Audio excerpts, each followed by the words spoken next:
Hello, everyone, and welcome to the first episode of my Ipswich Town SM25 career mode. Today, we are starting off with a couple of friendly games and a pre-season tournament to start the pre-season of Season 1. I'm really excited to finally start a long career mode, and shout out to the person on Reddit who suggested this idea. And I'm going to try and do this for the next couple months or so, before SM26 comes out, and up until then, it should be pretty exciting. So, if you enjoy the series, like and subscribe and comment for stuff that you want to see in the future. And, so we're off to our first friendly of the season against Accrington Stanley, and we're 1-0 up thanks to Liam Delap. This is SM25, so he hasn't gone to Chelsea yet, thank God for that. Otherwise, we wouldn't have a proper striker.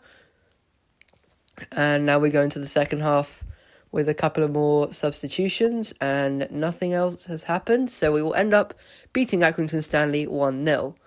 So this is the first time properly that I'm starting a career mode in the Premier League, and my goal, I guess, for this season is to survive relegation, obviously, and that's going to rely a lot on the people that we currently have, and maybe a few new signings. So this is more of a long-term project, and we're just going to go through first couple seasons in the first maybe 10 to 15 episodes. And, I also decided now, let's start a pre-season competition. So I went for the German one, where we're going to play Werder Bremen, Köln, and Hertha Berlin. So fingers crossed we do well in that. And we were building up to the first game of the tournament, and then we decided, let's try and sign someone. So I tried to find someone who was loan listed, and it didn't work because no one on there was good enough to make our first team. So instead I decided to let's go transfer listed instead. Let's do someone who's oldish, but who can also play in the centre mid position, because we only have about 2 or 3 who can start there. As you saw in the formation, we're kind of like a 4-5-1. So then I set it to a decent price so that we can afford it. It has to be in England. So I came up with either Josh Cullen or Joe Aribo, and I chose Joe Aribo and made a decent bid. The first time I thought I was going to go with a decent amount, then I decided to go a little bit further down. Then I made a pretty decent bid, and then I was like, well, obviously they're not going to allow 6 million because it seems to be too little. So I kept trying again, trying to find out what was the correct amount. So I went 7.25 million, and they accepted. So we started negotiating the contract. Obviously he's going to be our key player because he's pretty much now our best centre mid. So I tried to work out what's the minimum amount of wages so that he can still sign. So it was about 29.5k. So he becomes our first main signing of the simulation. And he's basically going to be one of our starting centre mids now. So Joe Aribo is a good acquisition from Southampton. And I guess that's good because now Southampton are going to be quite a bit weaker. So I then decided, let's try and loan list him, and then I found who is the worst player, or who is the best player who is in our reserves. And I'm like, why not, let's try and sell him. So I transfer listed George Hurst, and immediately I got international job offers that I'm not taking. And then AJ Auxerre came from France, and then in the meantime we have this Werder Bremen game. And immediately I decided, let's do a little bit of squad rotation and put Smodics up front. And then after that I was like, maybe not, and let's put Delap up instead.